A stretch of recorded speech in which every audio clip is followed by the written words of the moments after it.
نؤمن نحن كمسيحيين وفي أسرة قناة الحياة أن الله أعلن ذاته في أقانيمه الثلاثة: الآب والابن والروح القدس.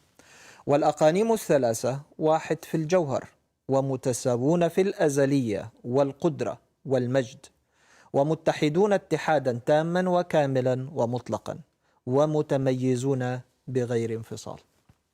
هذه يعني في جملتها هي عبارة عن مصطلحات لاهوتية. نعم. وبالتالي لو في أي جزء تحبي تسألي فيه أو نناقشه مع بعض. أكيد محتاجين نفهم يعني إيه في الجوهر. الجوهر، كلمة الجوهر تعني الطبيعة التي لله، اللاهوت، طبيعة اللاهوتية. هذا التميز بالنسبة لله الذي لا يشارك في هذه الطبيعة أي كائن، لا سماوي ولا أرضي، لا ملاك في السماء ولا كائن ما على الأرض. فكلمة الجوهر هي تشير إلى طبيعة الله اللاهوتية. نعم. وحينما نقول أنه واحد في الجوهر، بمعنى أن إلهنا واحد في الجوهر، أي منفرد لا شبيه له فوق كل الكائنات، لأنه هو الذي خلقها، هو الذي أعطاها الحياة، وهو الذي يحفظها. لكن واحد في الجوهر حتى يعني يكتمل شرحها، وهي تحتاج إلى الكثير ولكن بصورة مبسطة. بعض المهرطقين، واحد زي سابيليوس، ظهر في التاريخ المسيحي واعتقد أن الله لما خلقنا كان يسمى الآب، ولما خلصنا هو بذاته كان اسمه الابن، ولما قدسنا كان يسمى الروح القدس. فإذا أن الآب هو الابن هو الروح القدس، فغير الأسماء وجعل الأقنوم واحد بثلاثة أسماء. وهذه هي كانت هرطقة كبيرة جدا، وبهذا ينتفي أصلا مفهوم الثالوث. نعم. من الخطأ أن نعتبر أن الأقانيم مجرد صفات، وهنا لازم ننبه على كلمة مجرد صفات. أصل في بعض الناس سمعوها وما يعرفوش الفرق بين صفة مجردة وصفة ذاتية، للأسف. معلش نرد في وقت آخر. فهي مجرد صفات. الصفات هي المجردة هي الصفات النسبية، زي ما تقولي فلان محب، شجاع، كريم. لكن هنا لا نتكلم عن مجرد صفات، نحن نتكلم عن صفات ذاتية قائم عليها الذات الألوهي. نعم. وهنا لما يقول إنه كان اسمه الآب، وبعدين لما خلصنا بقى اسمه الابن، ولما قدس الكنيسة بقى اسمه الروح القدس، يبقى أنت هنا اعتبرت الجوهر خاص فقط بالآب، وأعطيت الابن والروح القدس هي مجرد صفات، مجرد صفات. نعم. وهذا خطأ. نعم. لماذا خطأ؟ لأن هذا الخطأ ينفي الجوهر عن الابن وينفي الجوهر عن الروح القدس. وكأن الابن ليس هو الله. نعم. وكأن الروح القدس ليس هو الله. وده هو الخطأ الكبير، لأنه أنت بتنفي هنا الكينونة أساسا، وبيتحول الروح القدس نعم. والابن الكلمة نعم. إلى مجرد صفات للأقنوم الواحد. نعم. وبالتالي دي كانت الهرطقة بتاعت سابيليوس.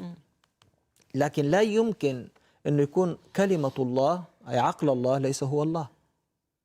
نعم. ولا يمكن أن يكون روح الله ليس هو الله. صحيح. لأنه روحك هو أنت، وعقلك هو أنت، ولا تستطيع أن تفصل هذا عن ذاك، لأن ده اتحاد قائم بقيام كينونتك كإنسان. فإذا وحدانية الجوهر قائمة على ثلاث أقانيم تتمايز في بينها، ودي كلمة ومتميزون، متميزون أو متمايزون، بمعنى أن الوحدة في الجوهر، ولكن لكل أقنوم عمله. حدي مثال مع الفارق في التشبيه. فأنا ثلاث صفات ذاتية: عقل مثلا وروح وجسد. نعم. عقلي ليس روحي، روحي ليس جسدي، ولكن الجسد له عمل، الروح له عمل. نعم. العقل له عمل. هذا التمايز هو تمايز لثلاث صفات ذاتية يقوم عليها ذاتي كإنسان. نعم. ولكنها واحدة في الجوهر الإنساني. فأنا إنسان، الروحي هو إنسان، وعقلي هو إنسان، وجسدي هو إنسان. نعم. ليس كائن آخر. إذن خلينا أعرف التعريف المسيحي. الآب من حيث الجوهر هو الله، الآب هو نعم. الله. نعم. ومن حيث التمايز هو الذات أو الأصل في اللاهوت. الابن هو الله من حيث الجوهر، لأنه كلمة الله هو الله. نعم. ولذلك البعض يستغرب، هو ابن الله ولا الله؟ هو نعم. ابن الله من حيث أقنومه، وهو الله من حيث جوهره. نعم. فالجوهر واحد، الطبيعة اللاهوتية واحدة، لكن من حيث أقنومه هو الكلمة، كلمة الله. فأنت هنا لما بتتكلم عن المسيح هو الله من حيث الجوهر، وأنا أتكلم عن طبعا اللاهوت، وهو الكلمة المولود من حيث الأقنوم. واضح الكلام ده؟ واضح. بس أنا معلش بعد ما تخلص بس هطلب منك تعمل يعني توضيح من خلال الإنسان برضو. طيب، والروح القدس هو الله من حيث الجوهر، لكن من حيث الأقنوم هو أقنوم الروح القدس المنبثق من الأب. يبقى الله له جوهر واحد، طبيعة لاهوتية واحدة، له 3 أقانيم متساوون متحدون في هذا الجوهر الواحد. نعم. تشترك الأقانيم معا في جميع خواص هذا الجوهر، طبيعي هذا الجوهر الإلهي، لكن تتميز فيما بينها بالخواص الأقنومية. فالآب هو الذات، الكلمة هو النطق، والروح هو الحياة. إذن اعتقادنا ب3 أقانيم لا يعني 3 جواهر، لكن يعني جوهر واحد ل3 أقانيم. نعم. الله الواحد. أنت طلبت مني أعمل توضيح للإنسان. نعم. فالإنسان الروح روحه إنسانية، وجسده جسد إنسان، وعقله عقل إنسان، لأنه في الملاك عنده عقل. نعم. فهذه في جوهرها هي طبيعة إنسانية، طبيعة إنسانية. فالكل يشترك في هذا الجوهر. نعم. عقلي، روحي، جسدي يشترك في جوهري الإنساني. نعم. لكن من حيث التمايز فعقلي له عمل، نعم. روحي له عمل، لها عمل، جسدي له عمل آخر. نعم. الجسد يتحرك، يأكل، يشرب، الروح لا تقوم بهذا الأمر. صحيح. لكنها الروح تعطي هذه الكينونة الحياة العاقلة. النفس موجودة، ولكنها تعطي لهذا الكيان خواص المشاعر والطبيعة البشرية، الذاكرة، كل هذه الأمور. نعم. ففي النهاية جوهري كإنسان هو جوهر واحد. صحيح. ولكني أنا من روح ونفس وجسد. نعم. فتعدد صفاتي الذاتية وليس المجردة هو ليس تعدد لوحيد، وتعدد لصفات قائم عليها الإنسان وحيد. نعم. اللي هو أنا. نعم. لكن هذه الصفات ليس أكثر من وحيد، هي وحيد واحد له هذه الصفات الذاتية ال3، روح ونفس وجسد. طيب خلينا نرجع كمان مرة تانية للفقرة أو الجزء الثاني اللي احنا بدينا فيه، وفي كلمة مطلق. نعم. أنا معلش هو بأنسى متحدون اتحادا تاما وكاملا ومطلقا. بالضبط كده. هنا إيه كلمة مطلق؟ يعني إيه كلمة مطلق؟ لأنه ممكن الأحباء خصوصا المسلمين طبعا ممكن ما يفهموش يعني إيه مطلق دي. طيب خليني مع كلمة مطلق أخذ السطر اللي قبلها لو سمحتي. طيب. يعني مثلا هنا متساوون في الأزلية والقدرة والمجد، ده شيء برضو جزئية مهمة، يعني مش مفروض نفوتها. طيب. يعني الآب لم يكن في وقت من الأوقات غير عاقل وغير حي، فعقله هو الابن وروحه هو الروح القدس. صحيح. والابن لم يكن في وقت من الأوقات بلا ذات وبلا روح، فالآب هو ذاته وروحه هو الروح القدس. أتكلم طبيعة الثالوث. نعم. لا أتكلم عن التجسد الآن. والروح القدس لم يكن في وقت من الأوقات بلا ذات، ذاته الآب وعقله الكلمة المسيح. فإذن هذا الإله الواحد الموجود بذاته ناطق بكلمته حي بروحه القدوس، والابن عاقل بذاته موجود بالآب حي بالروح القدس، والروح القدس حي بذاته موجود بالآب ناطق بالكلمة. هذا هو الإله الواحد. وبالتالي حينما نقول متساوون في الأزلية، طبعا في الأزلية الله موجود بكلمته بعقله وبروحه. نعم. القدرة هو الله القدير بذاته بكلمته بروحه. والمجد، المجد الذي كان لي قبل إنشاء العالم، هكذا يتكلم المسيح. فأيضا المجد هو واحد في هذا المجد. وإنما المسيح في التجسد قيل عنه في الوحي المقدس أخلى ذاته آخذا صورة عبد. فلما نيجي نتكلم عن هذا الثالوث القدوس اللي متساوون في الأزلية والقدرة والمجد، ومتحدون اتحاد تام وكامل ومطلق. مطلق يعني لم يكن في وقت من الأوقات، خلينا أحط مع كلمة مطلق لتتضح سرمدي. لم يكن في وقت من الأوقات هذا الاتحاد غير قائم، ولن يكون في وقت من الأوقات هذا الاتحاد غير قائم. فالإطلاق هنا، إطلاق الاتحاد هو إطلاق اتحاد سرمدي. ما معنى كلمة سرمدي؟ أي أزلي أبدي. نعم. نعم. أزلي معنى لا بداية له، أبدي يعني لا نهاية له، نعم. سرمدي يعني أزلي أبدي. فإذا هذا الإطلاق، كلمة مطلق على هذا الاتحاد، هو في سرمديته. لم يكن في وقت من الأوقات هذا الاتحاد غير موجود، الاتحاد الكامل. نعم. ولن يكون. جيب النار، النار لما تشوفيها قدامك فيها اللهب وفيها النور وفيها الحرارة. لا يمكن أنك تفصل الثلاثة مع بعض، لا يمكن. هو ده قائم، هذا الاتحاد. والنار الحرارة ما بتشوفيها لكن بتحس بها. نعم. والنور بتشوفيه نعم. لكن ما بتحس به. نعم. فكل له خواصه، ولكن الاتحاد قائم في جوهر واحد هو جوهر النار. نعم. واللهب هو ذات هذا النار. لا يمكن أن يكون في وقت من الأوقات نار نعم. بدون لهب وبدون نور وبدون حرارة. صحيح. ما فيش. صحيح. طالما وجدت نار في أصلها في ذاتها من اللحظة الأولى، هي هكذا بنورها وحرارتها. هكذا مع الفارق الكبير في التشبيه. نعم. نعم. صحيح. الله له كل المجد والقدرة، هو هكذا في سرمديته. هو آب في ذاته، متكلم ناطق بكلمته، حي بروحه القدوس. هذا الأمر ليس جديد، لم يحدث في ميلاد المسيح. نعم. الذي حدث في ميلاد المسيح هو حلول كلمة الله في الطبيعة البشرية، التجسد، فيما نسميه التجسد. نعم. ليس تغيير، ليس شيء جديد. الله هو الله حل في طبيعتنا البشرية، اتحد بها اتحاد تام وكامل ومطلق.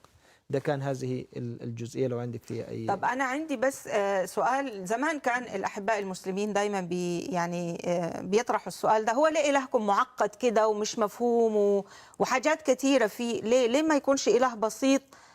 هو الله الواحد وخلص خلص. ما أنت بتفهمي شخصيتك، أنت بتفهمي كينونتك كإنسان. هل هي معقدة لما نقول أنا عندي روح ونفس وجسد؟ ليه بفهم ده؟ ولما نيجي عند الله بنقول إنه لا، إزاي يكون ذات متكلم حي؟ ده الثالوث بتاعنا بالمناسبة بكل بساطة بدون أي تعقيد وشرح. الله موجود ناطق حي، ده الثالوث المسيحي. موجود اسمه الآب، نطقه كلمة عقله اسمه الابن، حياته اسمه الروح القدس. ما التعقيد في هذا الأمر؟ وليه أنت عاوز يكون إله كده يعني بس تقول عليه مصمد ولا يعني مش معروف له يعني؟ وهل كان ميت؟ ما هو المصمد ده ميت. إنما الله بما يعرف نفسه في الكتاب المقدس هو حي. نعم. ناطق. نعم. متكلم. هل نطق لسه ما كانش ناطق قبل كده يعني؟ هل كان في وقت من الأوقات الله بلا كلمة؟ حاشا. فإن كان الله متكلم في أزليته قبل كل خليقته، نعم. وحي في أزليته قبل نعم. كل خليقته، إذن أنت هنا بتتكلم عن إله حي مش إله ميت. نعم. هذه الحركة السرمدية في الذات الإلوهي هي الحركة التي تشير إلى الإله الحي الذي كان بذاته متكلما محبا قبل كل شيء. نعم. طيب ننتقل إلى جزئية أخرى. نؤمن نحن كمسيحيين وفي أسرة قناة الحياة أن يسوع المسيح هو ابن الله، الكلمة المتجسد، وهو الطريق الوحيد إلى الله. جاء يسوع إلى الأرض لكي ينقض أعمال الشيطان، سفك دمه الكريم على الصليب ومات ليفدي الإنسان. فقد مات المسيح ليقوم ويكسر شوكة الموت وسلطان الخطية، ثم صعد إلى السماوات وفتح لنا أبوابها لميراثنا الأبدي، وهكذا استرجع للإنسان خلوده ورده إلى مقام أسمى من سابق عهده. ده بالنسبة إلى الجزئية التي قرأناها. فلو في طيب أنا هنا حابب أتكلم عن بعض الأشياء. نؤمن أن يسوع المسيح هو ابن الله الكلمة المتجسد، شرحتها من شوية، كلمة نعم. الله الذي جاء وتجسد. لكن هنا وهو الطريق الوحيد إلى الله، الطريق الوحيد. لا يوجد في عقيدتنا المسيحية طريقا آخر، لا موازيا ولا أقل من التوازي. نعم. لا يوجد. هو طريق واحد إلى الله، هو المسيح، لأن المسيح هو الله.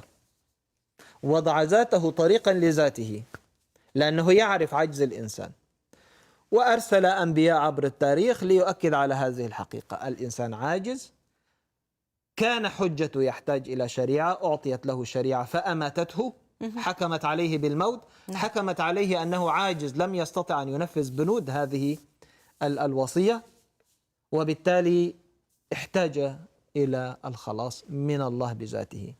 هكذا جاء الله المسيح إلى الأرض لينقض أعمال الشيطان. ما هي أعمال الشيطان؟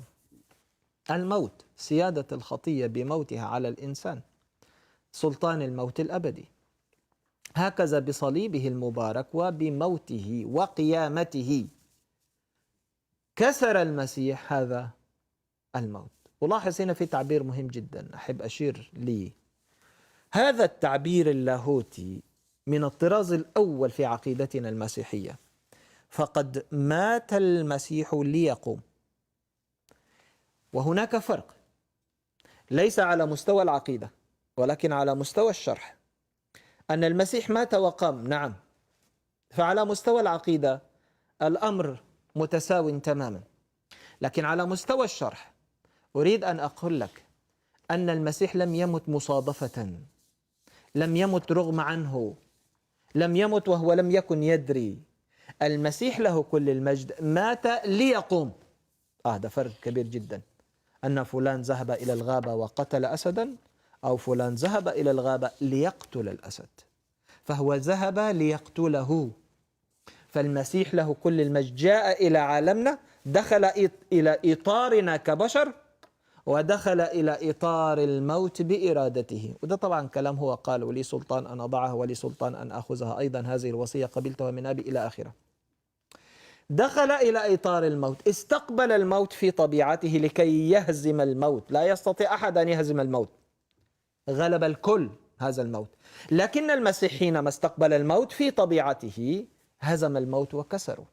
فإذا المسيح لم يمت رغما عنه ولم يمت مصادفة، لكنه دخل إلى الموت بإرادته مستقبلا هذا الموت في طبيعته البشرية، وبقيامته كسر الموت وأذله إلى الأبد. فما عاد للموت سلطان على الطبيعة البشرية. ثم أخذ طبيعتنا البشرية كما هو مكتوب هنا: وصعد إلى السماوات وفتح لنا أبوابها لميراثنا الأبدي. وهكذا استرجع للإنسان خلوده بعد الموت الأبدي. نعم. ورده إلى مقام أسمى من سابق عهده. ليه أسمى من سابق عهده؟ لأنه في سابق عهده كان الإنسان يعيش في جنة عدن على الأرض وله علاقة مع الله. نعم. لكن الآن أسمى من ذلك، فنحن سنعيش في محضر الله في السماء وليس على الأرض. فبينما ظن الشيطان أنه سيضرب صورة الله الآدم اللي هو الإنسان على الأرض وسيقضي عليه وسيميته موتا أبديا، كانت خطة الله ليس فقط أن يميت الموت بموته وقيامته، ولكن أن يعيد الإنسان إلى المكان، خلي بالك من الحتة دي، الذي كان فيه الشيطان. نعم. اللي أنت ما عرفتش تحفظه. مش كان الشيطان ملاك فوق؟ نعم. وسقط وحاول بحسده يكسر الإنسان، فربنا خلص الإنسان وقال له: تعال بقى اقعد في المكان ده اللي ما عرفش الشيطان يحفظه. فأصبح الإنسان أسمى من مقامه الأول، مسبحا مباركا هذا الإله العظيم إلى أبد الآبدين. وهذا هو ما أشرنا له هنا بتعبير الميراث الأبدي. فلنا ميراث أبدي في المسيح. إذن لا أحد يستطيع أن يصل بنا إلى الله، هو طريق واحد، هو المسيح الذي قال عن نفسه: أنا هو الطريق والحق والحياة، ليس أحد يأتي إلى الآب إلا بي. واضح الكلام، هذا هو اللاهوت المسيحي. مجيء المسيح إلى الأرض لتحقيق هذا الطريق ليصل بنا إلى الخلود الأبدي. نعم. نسترجع الخلود. نعم. آدم كان خالد. نعم. لو لم يخطئ. صحيح. فقدنا خلودنا في آدم، استرجعنا خلودنا في المسيح. نعم. فما فقدناه في آدم لا يستطيع كائن من كان، ولا تعليم ولا ثقافة ولا أخلاق تستطيع أن تعيد هذا الخلود إلا في المسيح. وعشان كده أي شخص يعتقد أنه يستطيع بتعليم وبشوية أخلاق ومبادئ إنسانية يستطيع أن يحصل على الخلاص، كذب. لأن الشيطان يعرف أنه لا يمكن استعادة خلاص بهذه الأمور، فبيخدع بها الإنسان. نعم.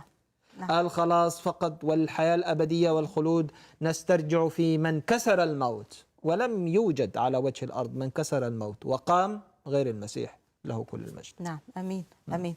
طيب نقدر نقول انه الرب الاله، خليني هحطها برضو بين قوسين، انا يعني التعبير مش عارفه اذا كان صح ولا غلط، عمل خطه موازيه لخطه الشيطان؟ هو مش عمل، هي الخطة أزلية. بيقول عنها الكتاب المقدس دم يسوع المعروف سابقا قبل تأسيس العالم. صحيح. ففي علم الله مهم. المطلق نعم بكل الأزمنة. أنا عندي ماضي وحاضر ومستقبل. نعم. الله عنده كل شيء حاضر، ما عندوش هذه الأزمان. مهم. كل شيء مكشوف وعريان أمامه كما يقول في العبرانيين. وبالتالي خطة الله بنيت في الأزل على علمه السابق بما نعم. سيحدث للإنسان. مم. لم ينتظر انه الشيطان يعمل كده، طب انا هعمل ايه هعمل ايه، زي ما طلع الشيخ يقول الله ده انا هعمل ايه مش عارف هعمل ايه، اتاري انا لازم اخلص الانسان. لا، ده الاله بتاعه هو اللي ما يعرفش وكل يوم ينسخ كلامه. لكن الهنا القدوس في علمه خطته، في علمه ارادته، لانه علمه غير منفصل عن ارادته. نعم. وبالتالي في علمه وارادته خطة الانسان كائنة. وبالتالي معروف سابق قبل تأسيس العالم دم المسيح الذي سيفدي البشرية، معروف في علم الله. نعم. فمن فكر أن يدمر الإنسان وهو الشيطان خايب، افتكر أنه حينجح، وافتكر. أنت عارفة، معلش دخلتيني في حتة لازم أنا أذكرها بسرعة. الرب لما أراد أن يعني يقضي على الشيطان لم يستخدم قوته، لأنه قوة الله هذه يعني الشيطان ده بالنسبة له ولا شيء. صحيح. عارف استخدم ايه؟ استخدم اضعف شيء في الانسان. اضعف شيء في الانسان. متى يكون الانسان خلاص ضعيف؟ على فراش الموت. بعد الموت. على فراش الموت لسه بيتكلم ولسه بيقاوح ولسه. بس اذا مات اصبح انتهى الانسان خلاص. هذه لحظة ضعفه المطلقة. يحمل ويوضع في التراب ويدفن. اوكي. أخذ المسيح طبيعتنا البشرية، وحينما أراد أن يهزم هذا الذي يعتقد أنه جبار وذكي هزمه بموتنا، أضعف حاجة فينا.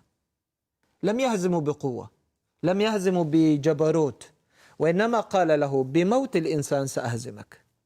فأخذ طبيعتنا البشرية وسمح لهذه الطبيعة البشرية أن تموت وهو متحد بها، فروح الإنسانية فارقت الجسد الإنساني واللاهوت متحد بالروح كما بالجسد. أصبح هذا الضعف الذي نسميه الموت، موت المسيح بشريا، الضعف الإنساني دخل به إلى عرين هذا الشيطان وكسره بموت الإنسان الضعيف، فأعاد الروح الإنسانية إلى الجسد مرة أخرى، وقام المسيح ودك أعمال الشيطان، دك سلطان الخطية والموت. هذا الاتحاد بين الروح والجسد هو الاتحاد الذي أقامه الله في جنة عدن حينما نفخ في أنف آدم روح حياة. نعم. هذا الاتحاد كان يجب أن يكون خالد، لكن الموت كسر هذا الاتحاد بين الروح والجسد. أعاد المسيح هذا الاتحاد مرة أخرى في قيامته. نعم. أعاد الروح إلى الجسد فقام المسيح، له كل المجد وهو حي إلى الأبد. وعشان كده بنعمل له عيد ميلاد، بس الميت ما يتعملوش عيد ميلاد. فاللي بيقلدونه وبيعملوا مولد ومش مولد على واحد ميت. نعم. في حد ميت بتعمل له عيد ميلاد؟ يعني انا مثلا ابي توفى، اقول انا هعمل عيد ميلاد لابويا؟ ميت. نعم. يعني انتقل من هذه الحياه. نعم. لان المسيح لا يموت. نعم. لكن المسيح لا يموت، المسيح حي. ولذلك هناك في كل سنه نتذكر ميلاد المسيح، ونتذكر عمل المسيح وقيامته وصعوده، وننتظر مجيء الثاني. نعم. نعم.